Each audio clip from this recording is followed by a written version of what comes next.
Welcome to the next lesson in physics. We are discussing modes of heat transfer. There are three distinct modes of heat transfer. They are conduction, convection, and radiation.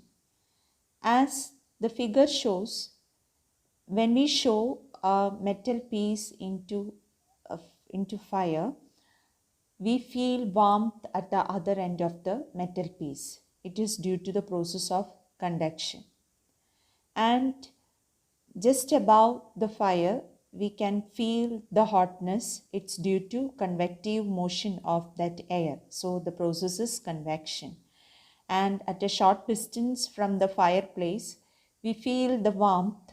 It's because of the radiation, the thermal radiation.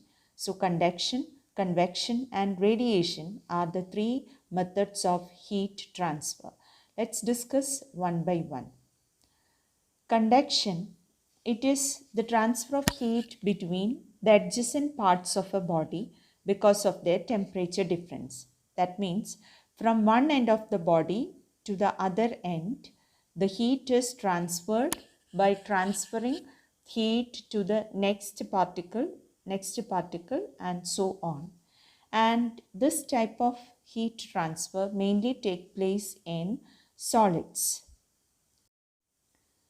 Let us consider a solid object whose length is L, kept in such a way that its one end it is in a hot bath and the other end it is kept in a cold bath. That means one end it is heated, then other end it is cold. Its area of cross section it is A. Now it is seen that the rate of flow of heat is directly proportional to the temperature difference, that is Th minus Tc, and area of cross section, and it is inversely proportional to the length L. So we can write H is equal to Ka into Th minus Tc by L.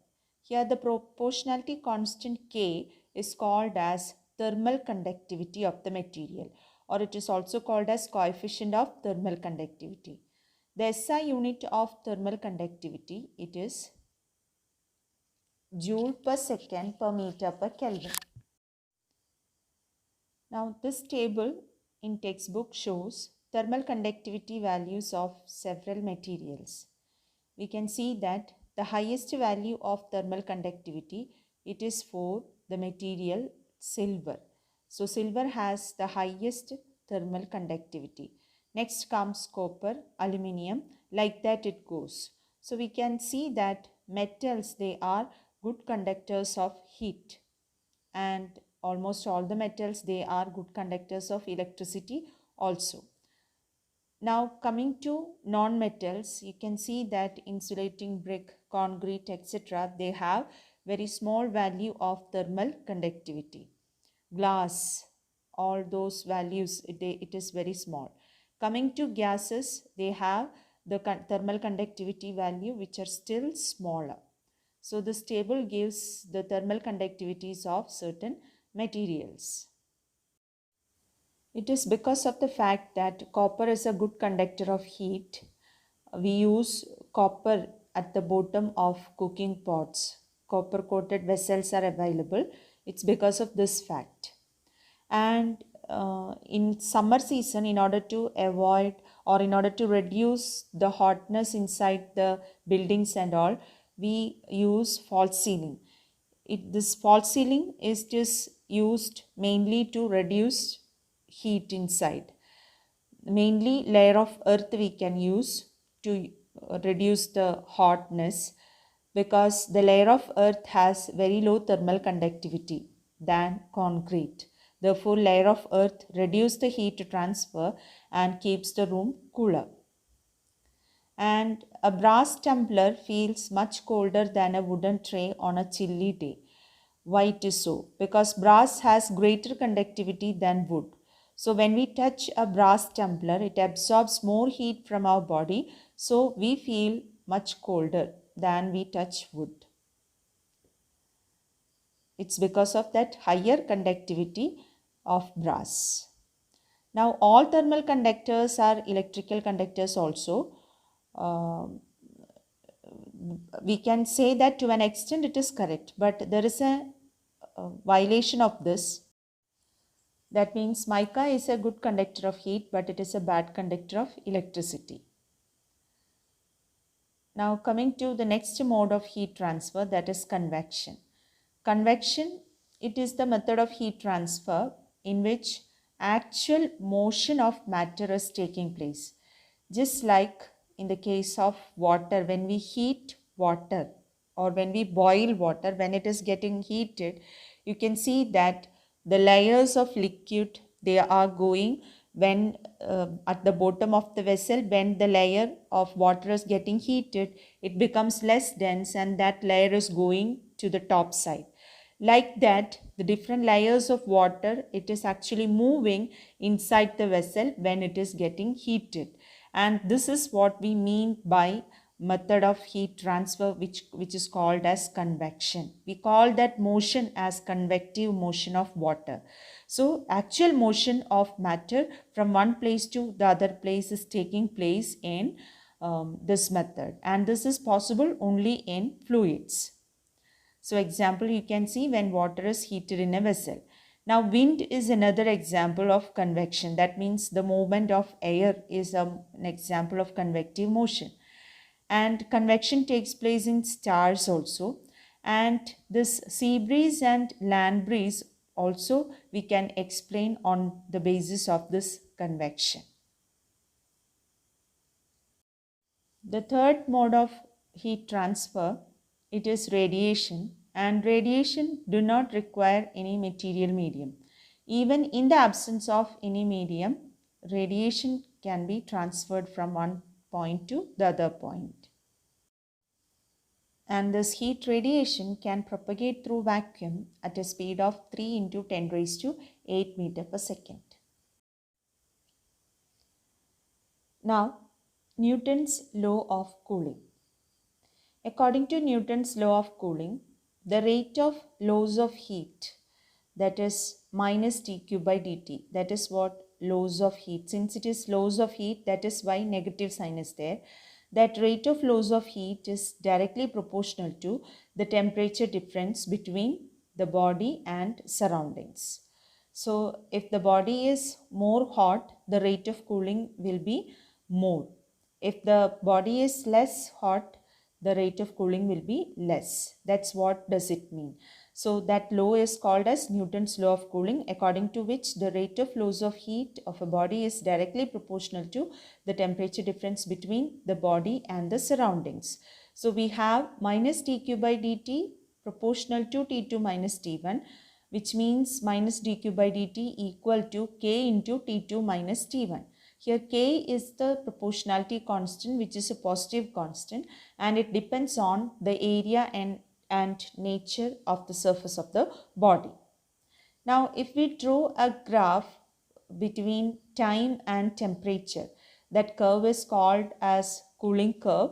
So when we observe an object which is getting cooled, first of all it is heated, then it is allowed to cool. So the observations are taken against time. That means at certain fixed intervals, we are observing the temperature of the object. And noting the temperature at different time intervals, we are plotting the graph. And the graph obtained will be as shown, which is a curved one. And this curve we call as cooling curve. Now, Newton's law of cooling. According to Newton's law of cooling, the rate of loss of heat, that is minus dq by dt, that is what loss of heat. Since it is loss of heat, that is why negative sign is there.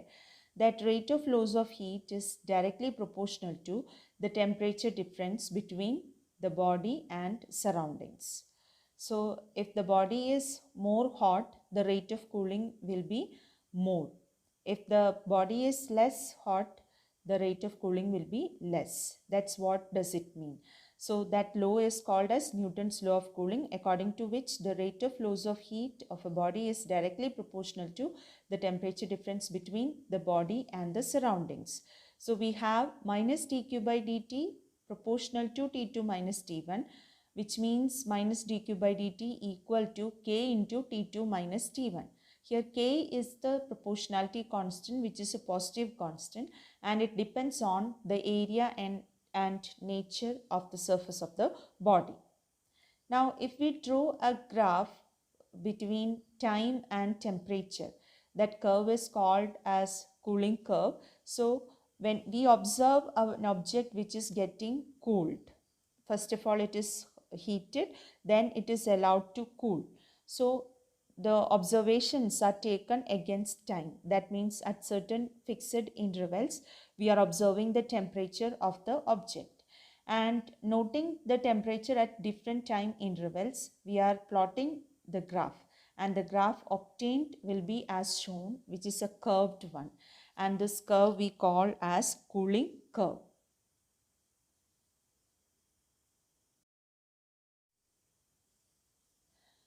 Now the thermal radiation. The electromagnetic radiations emitted by a body by virtue of its temperature is called as thermal radiation, or it is also known as radiant energy. So we already discussed the hot bodies, they emit radiations which do not require any medium for propagation. So that radiation is called as thermal radiation. And all bodies having temperature above 0 Kelvin, it emits thermal radiation continuously. For example, the radiation emitted by red hot iron. See, you feel warmth when you keep your hands just nearer to the hot iron box. That is also due to the thermal radiation. Now, the properties of thermal radiations. The thermal radiations, they are electromagnetic waves, and they are actually the infrared waves in the electromagnetic spectrum. So heat radiations are infrared rays. Now, like light, thermal radiations travel in straight line, and these radiations, they obey the laws of reflection and refraction like the light bodies, and they show the phenomena of interference, diffraction and polarization as the light is showing. Now the thermal radiations, they produce heat when they are absorbed by a body. Now coming to a black body. A black body is a body which neither reflect nor transmit. So a black body cannot reflect any light or energy falling on it, or it cannot transmit any energy falling on it. It just absorbs all the energy falling on it. That's what we mean by a black body. So it neither reflects nor transmits, but absorbs the whole heat radiation incident on it. Such a body is called as black body. And the absorptive power of a perfect black body is taken as unity. Now, when a black body is heated to a higher temperature, it is seen that it emits radiations of all possible wavelength with a certain wavelength range. These radiations emitted by a black body are called black body radiations. So when black body is heated, it emits radiations which are called as black body radiation. Now, that arrangement of radiations either in the increasing order or decreasing order of wavelength, we call it as black body spectrum. Now, when we analyze the black body spectrum, we can see that radiation of particular wavelength has definite energy at a particular temperature. Here we have graph, that means experimental curves drawn between the wavelength lambda and intensity of radiation. Intensity of radiation means energy emitted per unit area per second, and that is emitted by a black body at different temperature. It is shown in the figure. So like this graph we obtain. Now, what all conclusions we can make from the black body spectrum? At each temperature, this black body, it emits continuous heat radiation, and the energy is not distributed equally among all wavelength. That we can see from the graph. If we take one particular graph, we can see that the energy emitted or intensity is maximum at a particular wavelength, and at all wavelength the intensity is not uniform. That's what we mean by that. And energy associated with the radiation of particular wavelength, it increases with increase in temperature. That also we can see from this diagram. You can see that energy emitted, that is the intensity, it is increasing with increase in temperature. So highest intensity for the highest temperature, that is 1646 Kelvin. So energy, it depends on the increase in temperature. And as the wavelength increases, we can see that the energy emitted increases and it reaches a maximum for a particular wavelength lambda m and then decreases. So if we consider one particular curve, we can see that as the wavelength increases, so energy also is increasing and it reaches a maximum value. The intensity reaches a maximum value, and for a particular value of wavelength it reaches maximum value. We denote that value of lambda as lambda m. So at lambda m the intensity is maximum, and thereafter even if we increase this wavelength, the energy emitted per second per unit area, that means the intensity, that is found to decrease. That is an observation from the graph.